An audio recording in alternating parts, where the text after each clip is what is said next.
ভক্তের জায়গাটা দিয়েছিলেন, কিন্তু ভগবান এতে নয়। অবশেষে বাসুদেব সার্বভৌমকে আমার মহাপ্রভু ষড়ভুজ মূর্তি দর্শন করালেন। 7 দিন 7 রাত, অষ্টম দিনের দিন ষড়ভুজ দর্শন করালেন এবং সমস্ত বেদ বেদান্ত তাকে শেখালেন। তিনি সর্বজ্ঞানী ছিলেন, মস্ত বড় পণ্ডিত ছিলেন, মেধাবী ছাত্র ছিল, শ্রুতিধর ছিল, সমস্ত শক্তি তার ছিল, তথাপিও ভগবানের মান্যতা ছিল না। সেই জন্যে ভগবানকে পাইনি। এখান থেকে আমরা জয় রাধে। তাই বাসুদেব সার্বভৌম ভট্টাচার্য আজ মহাপ্রভুর শ্রীচরণে আজ নিবেদন করছেন। নিজেকে যখন জানতে পারলেন যে আমি তর্কশাস্ত্রে জড়, আমি জয়ছে লোহপিণ্ড, আমার দ্রবাইলে তুমি প্রতাপ প্রচণ্ড, তান্ত্রিক শৃগাল সঙ্গে ঢেউ ঢেউ করি, সেই মুখে কহি আমি কৃষ্ণই গৌর হরি। নিজে স্বীকার করলেন যে আমি এতদিন যাকে ভগবান বলে মানতে পারিনি, তিনি আজ ভগবান। আমি স্বীকার করলাম। আমি শুধু তর্ক করেছি, জড়তা দিয়েই তর্ক করেছি, তর্ক শাস্ত্রের জড়। আমি নিজেকে বললেন জড়। জয়ছে লৌহপিণ্ড, আমাদের এই দেহটা হচ্ছে লোহার পিণ্ড, যে দেহে আমাদের কৃষ্ণ ভজন হলো না, সেই দেহটাকে বাসুদেব সার্বভৌম ভট্টাচার্য লৌহপিণ্ড বললেন। লোহার পিণ্ড। কখন লোহা সোনা হয়?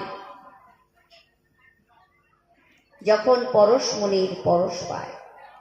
তা পরশমণি 2 প্রকার হতে পারে, একটি পাথর পরশমণি আর একটি ভক্ত পরশমণি। এই পাথর পরশমণি লোহাকে সোনা করে, কিন্তু মানুষ পরশমণি, ভক্ত পরশমণি লোহাকে সোনা করে না, সর্বজীবনটাকেই সোনা করে। শুধু এই জন্মের জন্যে নয়, জন্ম জন্মান্তরের জন্যে। এর অনেক প্রমাণ রয়েছে। যাই হোক, মহাপ্রভু শ্রী চরণে তিনি নিবেদন করলেন, জয়ছে লোহপিণ্ড, আমার দ্রবাইলে তুমি প্রতাপ প্রচণ্ড, তান্ত্রিক শৃগাল সঙ্গে ভেউ ভেউ করি, সেই মুখে কহি আমি কৃষ্ণই গৌর হরি। তাহলে বাসুদেব সার্বভৌম নিজেকে অনুশোচনা করছেন, ধিক্কার দিচ্ছেন যে আমি কি করেছি। তাই মহাপ্রভুর শ্রীচরণে নিবেদন করলেন, বললেন, প্রভু, আমি চাই তুমি এই নীলাচলে আর থেকো না। কেন না? সেবা শব্দের অর্থ হচ্ছে ভগবানকে সুখ দেওয়া, কিন্তু সুখের বদলে আমি শুধু তোমাকে দুঃখ দিয়েছি। তাই তুমি এখান থেকে চলে যাও, তুমি এখানে থেকো না। কিন্তু আমার মহাপ্রভু ভাবছেন, বাসুদেব, এতদিনের রোগ এক ডোজ ঔষধে কি সারবে? তাহলে আর 1 ডোজ দিতে হবে।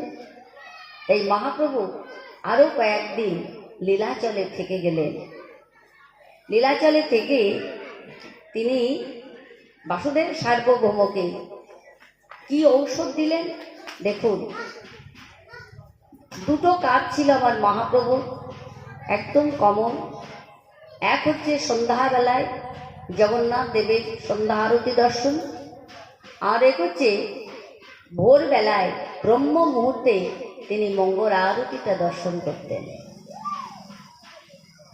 এই দর্শনের পরে মহাপ্রভুর হাতে পাণ্ডা কিছু প্রসাদ দিলেন, বাল্য ভোগের প্রসাদ দিলেন, জগন্নাথের প্রসাদ। যখন দিয়েছেন তখন আমার মহাপ্রভু ভাবলেন, প্রসাদ মানে দয়া, প্রসাদ মানে কৃপা, প্রসাদ মানে অনুগ্রহ করা। তো এই প্রসাদের কৃপা আমি বাসুদেব সার্বভৌমকে করব।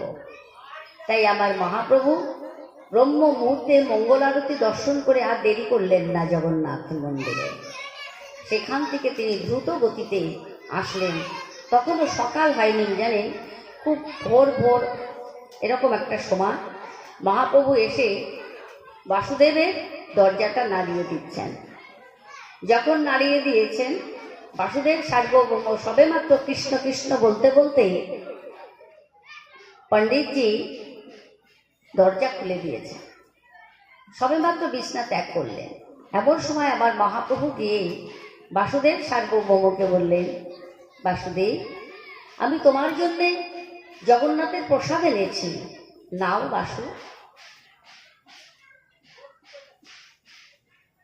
বাসুদেব বললেন, কিন্তু প্রভু। মহাপ্রভু তখনই ভেবে নিলেন যে তোমার এখনো রোগ সারে নাই। স্বয়ং ভগবান যখন দুয়ারে, গৌর কৃপা যখন দুয়ারে দাঁড়িয়ে গেছে, তখন বলছেন, কিন্তু প্রভু, যুক্তিসঙ্গত কথা, আমি ব্রাহ্মণ, আমার তো শৌচক্রিয়া হয়নি, প্রাতক্রিয়া হয়নি, দন্ত ধাবন হয়নি, পরিদেহ বসন আমি এখনো পরিত্যাগ করি নাই, কি করে নেব প্রভু? ব্রাহ্মণের যে ব্রাহ্মণোচিত যে ত্রিসন্ধ্যা গায়ত্রী, সেটাও তো হয়নি প্রভু, আমি কেমন করে প্রসাদ নেব? কিন্তু মহাপ্রভুর কৃপা দেখুন কেমন, এটা যুক্তিসঙ্গত কথা, এগুলো হচ্ছে সংস্কার, এগুলো হচ্ছে সংস্কার। আমি যখন এখানে বসেছি আমার গুরুর আসনে, তখন আমারও কিছু সংস্কার আছে, আসমন করতে হয়েছে, দেহশুদ্ধ করতে হয়েছে, ভগবতে তুলসী দিতে হয়েছে, চন্দন লেপন করে তুলসীতে ফুল দিতে হয়েছে, অনেকগুলো সংস্কার আছে। এগুলো আমাদের জীবনে প্রভাতে উঠে কিছু সংস্কার, বাসুদেব সেটাই বলতে চাইছেন। কিন্তু আমার মহাপ্রভু বলছেন, বাসুদেব, প্লেন যখন উপরে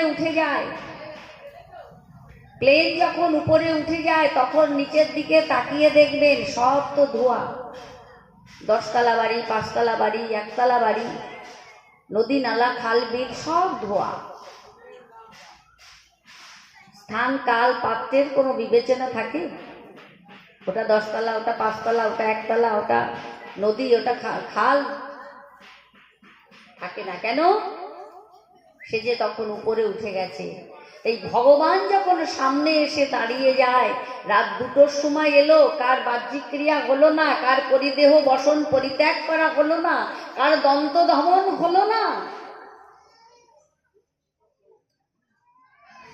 এই অসময়গুলো কি ভগবান দেখবেন?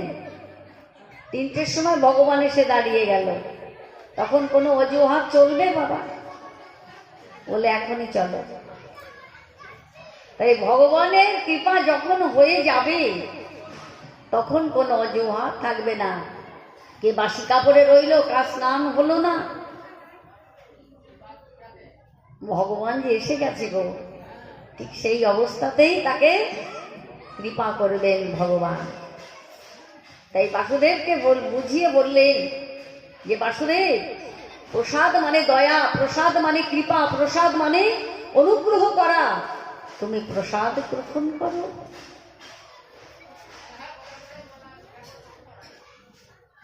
এইভাবে আত্মতত্ত্ব বোঝালেন বাসুদেবকে।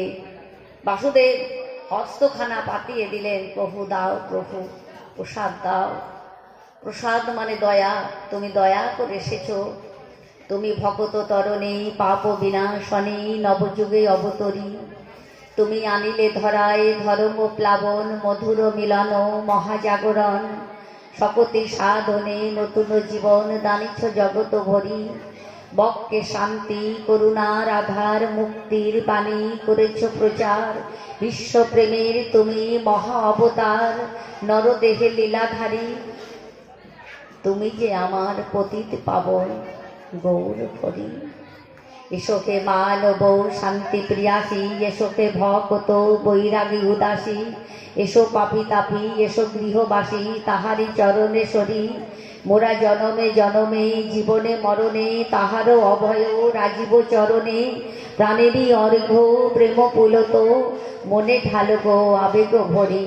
ওই যে মোদের সাধনারি ধন, পতিত পাবন গৌর হরি। আমার মহাপ্রভু হস্তখানা বাড়িয়ে দিয়ে বাসুদেব সার্বভৌমের হাতে জগন্নাথের মহাপ্রসাদ